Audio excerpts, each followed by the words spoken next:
So without any doubt, one of the most frequently asked questions I get here at Boosted Media is which is the better buy, FANATEC DD1 or FANATEC DD2? The other question I get asked a lot as well, of course, is the whole Simucube 2 versus FANATEC thing, and we are going to be addressing that in more detail in the coming months. I've got a SC2 Sport and Pro coming in to test up against the Ultimate that I've had for a while, and we will be directly comparing those with these guys as well over the coming months. But the subject matter today is doing a direct comparison between the DD1 and the DD2 and figuring out once and for all what the differences are in terms of the overall driving experience, as well as any hardware differences between the two as well. Now, I know that there's quite a lot of confusion out there, and a lot of that was caused by some things that went down with FANATEC very early on in the piece. Those of you who have been following the story since the very beginning will remember that originally the DD1 was going to have a different motor to the DD2. And what happened was FANATEC weren't happy with the performance of the motor which they had for the DD1. I don't know exactly what the problems were, whether it was overheating or overall strength or maybe holding strength, things like that.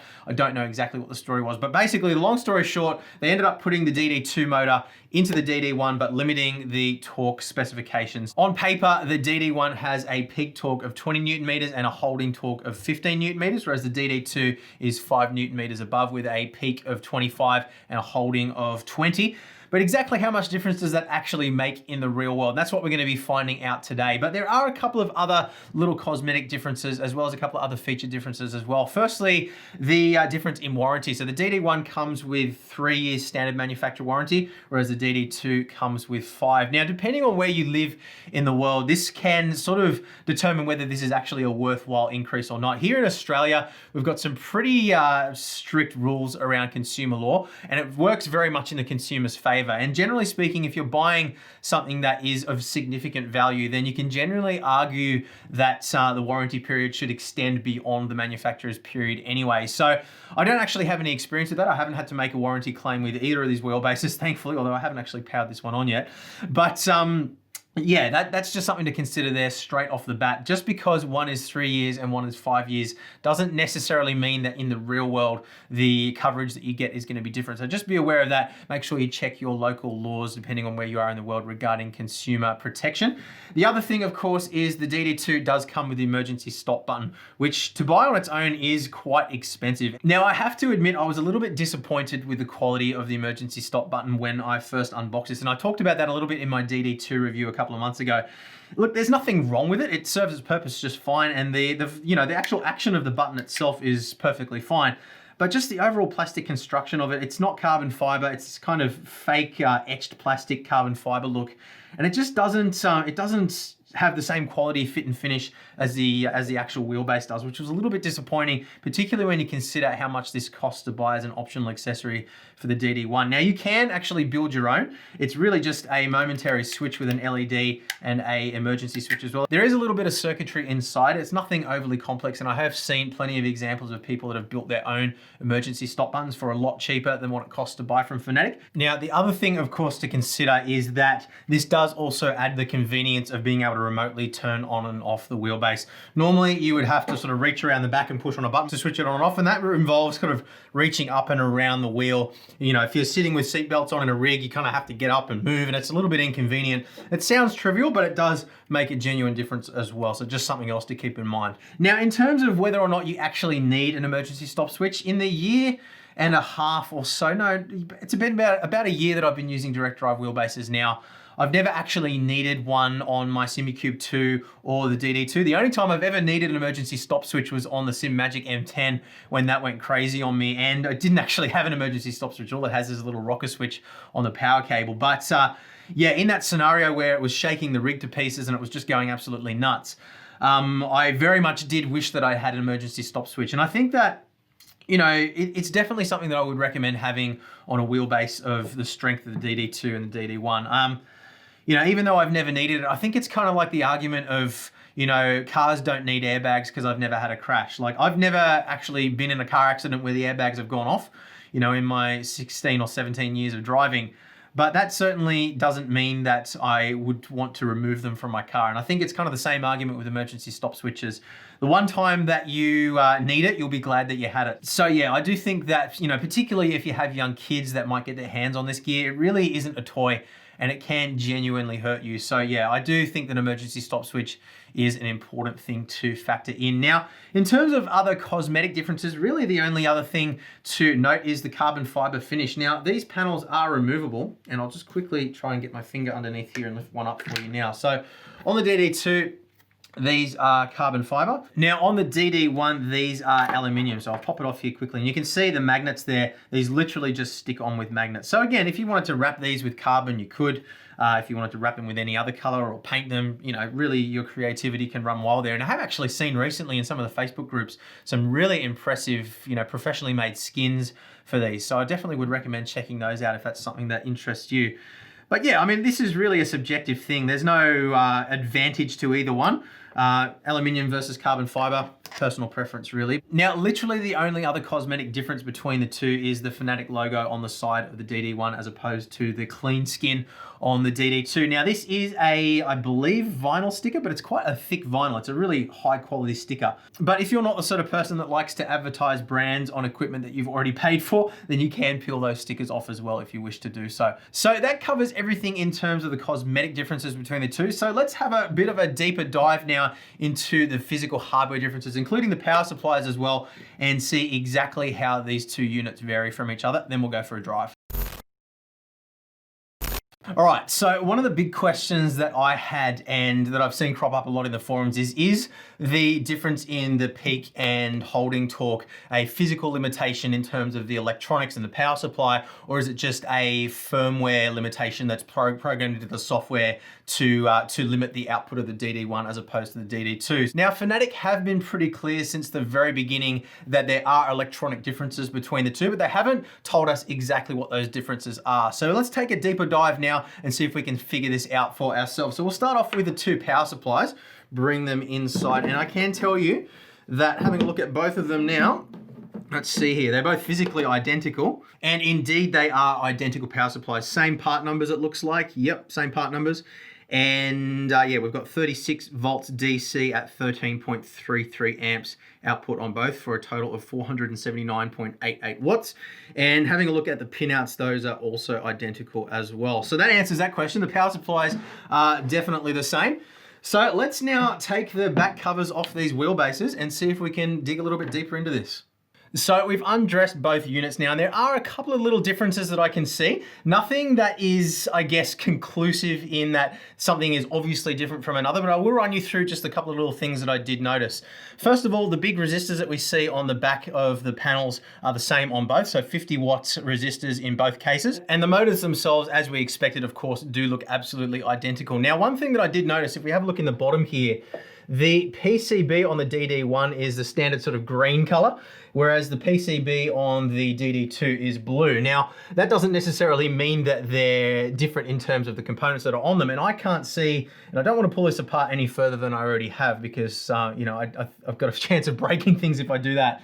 But I don't see any obvious difference in componentries. I had a really good look and looked at the resistor values and things like that on there, and I couldn't see anything different in terms of the interface and power supplies. So I believe the little board on the bottom here is like an external interface board. So it handles incoming power as well as all the various connections and USB and those sorts of functions. And then it passes the data up into the motor housings. And if we have a look at the components that we can see on the back of the motor as well, the capacitors as well as the inductors are also equal values as well. So I don't see any obvious difference there. The encoders on the back of the motors are exactly the same as well. That's what actually reads the position of the shaft. Now, we could pull these apart further, but to be honest with you, I'm not confident in doing so. There's a lot of really intricate circuitry inside there. We've got inductive coupling for how we actually transmit power through to the wheel. There's also a little transmitter and receiver, which is how we actually get data and power through into the shaft whilst maintaining the free spinning functionality. So there's a lot of things that if they become misaligned or something like that, we could cause problems, and I don't want to break these wheelbases. Now, one thing that I did notice, however, is that if we have a look at the DD1 very closely on the motor housing here, you can see it does actually say as part of the product ID here, I assume it is, it doesn't look like it's a serial number. It says DD1 at the start of that part number. On the DD2, it says DD2. So Obviously there is some sort of a mechanical differentiation that's going on there in the factory. Obviously they are assigning certain components to a DD1 and certain components to a DD2. That could be because they've been pre-flashed with a certain firmware, or it could be that, you know, it could be a lot of things, and I don't want to speculate too much. But look, the point is that there's nothing obvious here to differentiate between the DD1 and the DD2 mechanically. I thought that potentially we could see a underrated power supply or something like that, some sort of mechanical reason why we wouldn't be able to get the same kind of power out of the DD1 as we can with the DD2.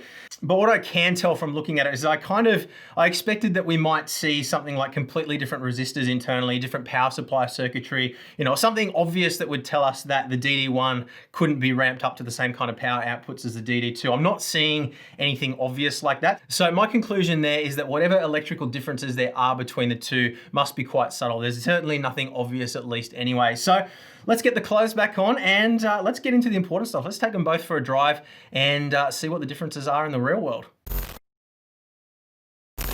Now, throughout my testing of the DD1 and the DD2 over the past week, I've yet again been reminded of just how important the role is of software and firmware in the overall feel of a direct drive wheel in particular.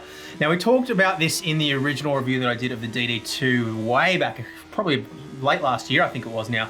And I told you guys that when I first fired up the wheelbase, I was kind of a little bit disappointed with the lack of wow factor compared to the Club Sport wheelbase 2.5. However, this was quickly changed by updating the firmware to the most up-to-date version that was available at the time. And I'm happy to report that there's been a lot of significant improvements once again in firmware revisions that have come out since I did that initial review back late last year. To the point where I would say that the DD1 now feels better than the DD2 did at the time that I initially reviewed it. Running the latest drivers and firmware on both wheelbases over the past week, both felt noticeably smoother and more refined, particularly when translating finer details such as road textures and small bumps. And the newly added filters allow more fine tuning to your personal preference, which is a good thing, of course. Direct drive technology in sim racing has come in leaps and bounds over the last few years, and it's great to see those improvements coming thick and fast. But one little bone to pick with you guys at FANATEC, I know you'll be watching this, we really do need to see some of those final release drivers and firmware from you guys. It has been far too long that we've been running and relying on beta drivers. So please get your act together with that, guys. We know you can do it and we really want to see that done. Now, another thing that I've alluded to in the past when reviewing FANATEC products, but worth highlighting again in this video, is the consistency between different sim titles. Now, both the FANATEC DD1 and the DD2 require very little tweaking to provide a relatively consistent feel between different sims, which goes a long way to demonstrate the work that goes on behind the scenes in working with developers to optimize their settings for more modern hardware. Now, it should be noted that Simucube have also come a long way in this department too over the last year that I've been using their products, and their pre-packaged profiles are also very good now too. But as somebody switching between titles regularly, I still feel that this is something that I appreciate about the FANATEC hardware in particular. Anyway, on to the DD1 versus DD2. So I can tell you that both the DD1 and the DD2 provide an excellent driving experience, and while most drivers will be perfectly happy with the 15 Newton meters of holding torque that the DD1 delivers, where the DD2 really shines is in that additional headroom that the extra 5 Newton meters of peak and holding torque deliver. Now, the DD2 provides a noticeable increase in dynamic range, meaning that I was able to maintain an impressive amount of fine detail in the feedback whilst also having incredibly strong forces when cornering and bouncing over ripple strips and things like that. To me, at least, the DD1 feels pretty much identical in the finer detail as you might expect, but it does lack that brutal strength of the DD2 under those certain conditions. No surprises there really at all. So before we move on here, I just want to quickly give a little bit more attention to dynamic range, because I know a few of you might be a little bit confused about exactly what I mean by that. So we're going to draw a little graph here. We're going to have our force as our axis running up and down, and then time as our axis running from left to right. So time and force in Newton meters. Now, steering forces in terms of what you actually feel through the steering wheel, or the resistance of the car fighting back through the steering wheel, I should say, is a function of the lateral force, the slip angle, and the aligning torque that are all sort of working together. And I'm not gonna go into the details of exactly all the physics of that.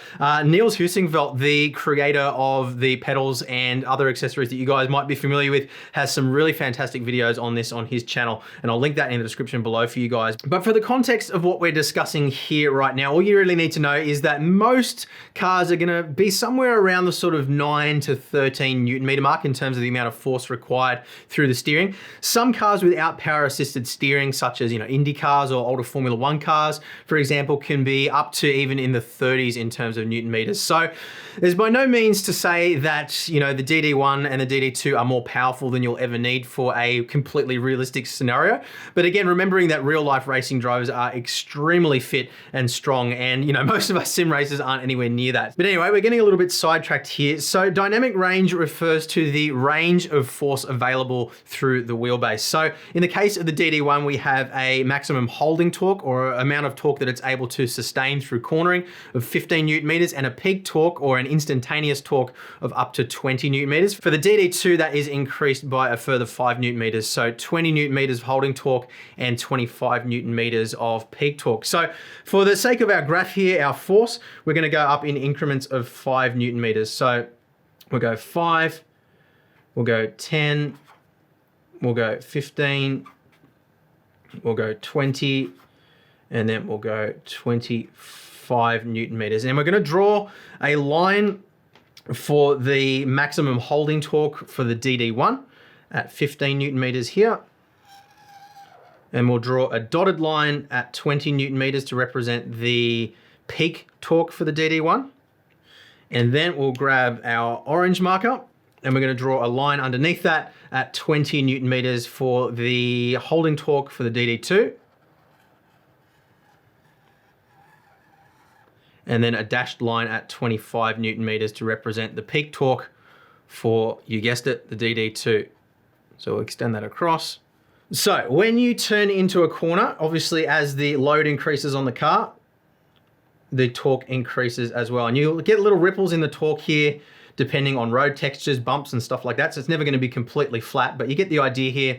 Now, as I explained earlier, I like my cornering force to be around about, say, the 13 Newton meter mark, something like that. And then anything above that is going to be reserved for large bumps or crashes and those kinds of events. So say, for example, we want to run it up to 15 Newton meters, would be about here. But say in the case of the DD2, you're wanting to run at a cornering force of 20 Newton meters. So we're going to ramp this all the way up to around 20 Newton meters of holding torque. So we're cornering here. We're going through the corner, we're at maximum force, and it's holding pretty stable at 20 Newton meters. We've got a few little ripples here for textures in the road, and then all of a sudden we accidentally clip the inside curb, which is a really steep curb, and we get a huge bump through the steering that pushes us all the way up towards the 25 Newton meter mark. Now, if you've calibrated your wheelbase correctly, you shouldn't ever be going over that 25 Newton meter peak, because obviously that would introduce clipping. And we'll talk about clipping in just a moment here. So you hit the curb, you've bounced up to 25 Newton meters, and then you've come off the curb again. You're going through the corner and it's slowly tapering off as you straighten out and head back onto the next straight. We've got a few little bumps in the road there, so a little bit of texture.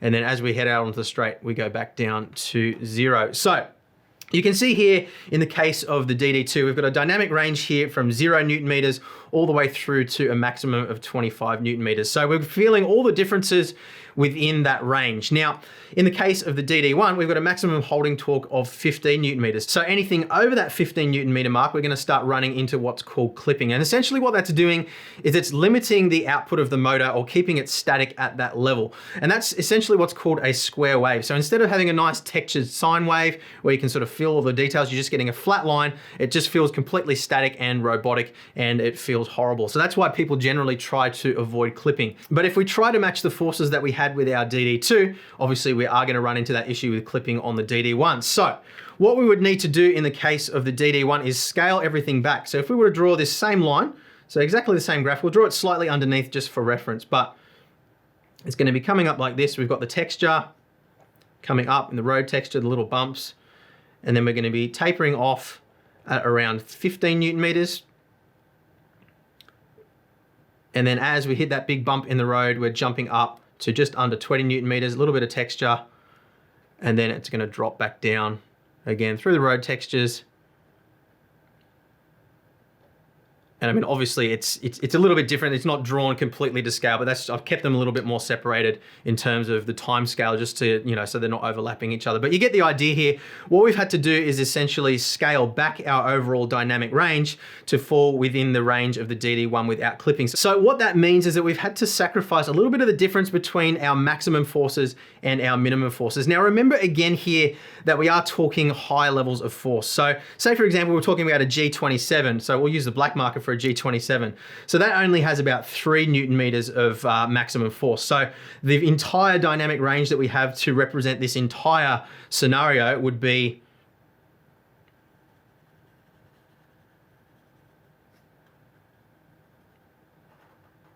basically that. So you can see that's really where the benefit of a, you know, a more powerful or a wheelbase with more dynamic range really comes into place. Finally, just before we get back to the driving, there's one more thing that I think is really important to explain here as well, because this can be a little bit misleading, because what we're doing here is we're comparing 2 identical scenarios where all we've done is essentially just turn down the maximum force. But what we can do is use some of the tweaking settings that are available in the menu, particularly things like static force reduction, to bring this line closer to this line and then taper off at the limits of the DD1. So once we've really fine-tuned all of our settings and got things dialed in as much as we possibly can, what we should end up seeing is a line on the DD1 that would look more like this. So it's going to follow the line that we had originally for the DD2 with all that same level of detail that we had, but then tapering off at the 15 Newton meter mark and behaving pretty much exactly the same way through here, and then matching up with the DD2 line again and coming back down. So I want you guys to understand that, you know, just because you're missing out on some of the detail up the top doesn't necessarily mean that you do need to miss out on it down low. So you can imagine now with this dialed in properly, all you're really missing out on is the dynamic range between here and, well, here and here, as well as here and here. So in your static forces, you're missing out on the 5 Newton meters here. And in your peak torque, you're missing out on the 5 Newton meters here. So hopefully that clears things up a little bit for you. Let's get back to the driving experience. Now this of course also boils down largely to how you like to set up your force feedback. Typically when I set up a wheelbase, I set the maximum force in the driver or firmware to the maximum amount of force that I ever actually want to feel from the base, and then fine tune the rest of the detail around that maximum figure. Therefore avoiding any issues with clipping and allowing myself the maximum amount of dynamic range within the motor's available limits. Another factor, of course, is the weight and diameter of the wheel that you're using. And I tested with a range of different wheels from 270 millimeters for the F1 2020 wheel right through to the 330 millimeters of the Porsche 911 GT3R wheel. And the difference in strength is definitely more noticeable on the larger diameter wheels, which give you a little bit more leverage to fight against the strength of the motor's holding torque. I'll be completely honest with you, my daily driver is a SimuCube 2 Ultimate, as most of you guys know by now, and that wheelbase is capable of producing a massive 32 Newton meters of torque at peak. But the honest truth is I very rarely run that wheelbase above about 15 Newton meters of peak torque. Now I'm not the bulkiest guy around, we've established that before as well, but for me at least a maximum force of around 15 Newton meters provides enough dynamic range to feel all the details that I want to feel when driving. And as we've discussed before, plenty of professional sim racers drive with their force feedback turned down unrealistically low, as this can increase the reaction time due to not having to fight so hard against the wheel's forces. So the point here that I'm trying to make is that the DD2 is not going to make you a faster driver than you will be on the DD1, at least not in my experience. Now FANATEC say that another advantage of the DD2 over the DD1 is the faster acceleration. And while I could definitely feel a difference in the sharpness of the response when fighting against the car, I wouldn't say that it's enough to really make you a faster or more consistent driver. Now since the DD1 and the DD2 both have active cooling in the form of a fan, as we saw before when we had a look inside, it's also worth mentioning that because both wheelbases are using the same motor, there was no difference in the operation of the cooling fan between the two bases when operating at the same levels of force. However, when you do push the DD2 to the upper limits of its capabilities, the cooling fans do start to kick in a little stronger than they do with the DD1. This is of course due to the DD2 operating close to the motor's physical limits than the DD1 does. Now amidst everything else that's going on while driving, I highly doubt doubt that the fan noise is going to be a problem for anybody, but for the sake of completeness, it is worth mentioning in the video. If you turn down the DD2 to DD1 levels of torque, then of course it operates in exactly the same manner. So for me, warranty and accessories aside, it really boils down to this. The DD1 is a great wheelbase and will not leave you disappointed. At the force feedback levels that I like to drive at, it's perfectly capable of providing all the strength that I want with a little bit of room to spare. And at no point during my testing was I left wishing that it had more strength. But remember again, I'm not exactly Dwayne Johnson. So like with my SimiCube 2 Ultimate, I found my sweet spot was around about the 15 Newton meters of max torque and around sort of 8 to 10 Newton meters of holding torque, which lands me at around 80% of the DD1's maximum capability before clipping becomes an issue. Now the DD2 by comparison will give you a greater dynamic range. So if you really love to wrestle with the car over aggressive curbs and do a lot of off-road style driving where you want to feel the detail in the road texture, but you also really want to be thrown around when you're jumping over bumps and hitting trees and things like that, then the most immersive experience is going to come from the DD2. Or even if you're a person who's say 20% stronger than me, which isn't difficult, then by all means go for the DD2. Under those circumstances, you'll definitely find that added strength to be worth it, so to speak. But to me at least, the DD1 offers the better value for money as it provides everything that I need to drive fast and consistently. But you could, of course, then argue that there are people out there who are faster than me with very rudimentary setups as well. So where you draw the line in terms of value for money really becomes entirely subjective.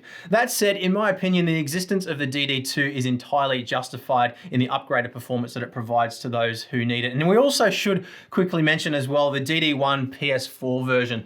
If you are somebody who's looking to drive on PC as well as PS4, then I would absolutely say go for the DD1. You'll be perfectly happy with it on PC. And that does also give you the PlayStation compatibility as well. So if you're anything like me, you're probably already fighting the urge to buy the DD2, even though you know the DD1 will most likely be absolutely fine. And trust me, I get it, I've been there and I'm exactly the same. But if you did buy a DD1 and you've been wishing that you bought a DD2 quietly in the background, honestly, stop worrying about it, just enjoy what you have. You're really not missing out on anything overly important, at least in my opinion. So I really hope that you guys have found this video helpful. If I have helped you out in making your decision with regards to which path to take, then I do have some affiliate links down in the video description, which are a great way of supporting my work without costing you anything extra. And that's pretty much these days what keeps this channel going. So I really do appreciate your support there. But above all, thank you very much for watching. Leave a thumbs up if you've enjoyed the video and consider subscribing and hitting the notification bell too so you don't miss future videos. So that's it, guys. Thank you very much and I'll see you again soon. Bye.